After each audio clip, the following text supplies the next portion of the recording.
1.5-2 বছর হয়েছে এই কাজ এই করতে আছে আস্তে আস্তে আস্তে।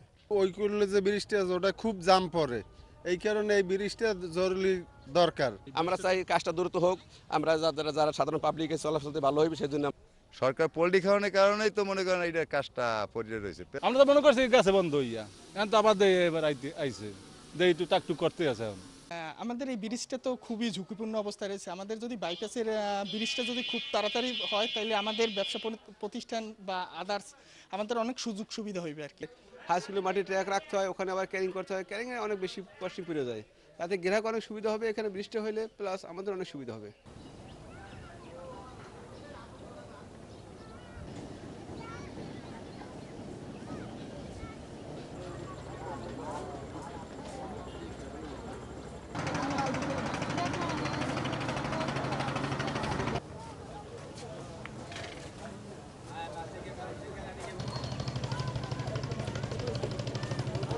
এটা বিলম্ব হয়েছে বর্ষার সিজনে, এই অঞ্চলে পানি বৃদ্ধি হয় অনেক, তাই জন্য বেস হইলে পানির নিচে, তাই যদি পানিটা যদি না টানে তাহলে বেস করা যায় না। এই জন্য এখন ওই কাজ শুরু হয়েছে, অল্পের মধ্যে শেষ হয়ে যায়।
তাদের 28 দিনের চূড়ান্ত তাগিদপত্র অলরেডি আমরা তাদেরকে দিছি, দিয়ে কাজটা তাদেরকে মোটিভেট করার জন্য। এবং এটাও ঠিক, পরবর্তী প্রেক্ষাপটে কিছুদিন কাজ কিন্তু স্লো ছিল, আবার যেহেতু তারা শুরু করছে আমরা আশা করব ঠিকাদার দ্রুত কাজ করবে, আর না হলে আমাদের কন্ট্রাক্ট ম্যানেজমেন্ট অনুসারে তাদের বিরুদ্ধে আমরা প্রয়োজনীয় ব্যবস্থা নিব।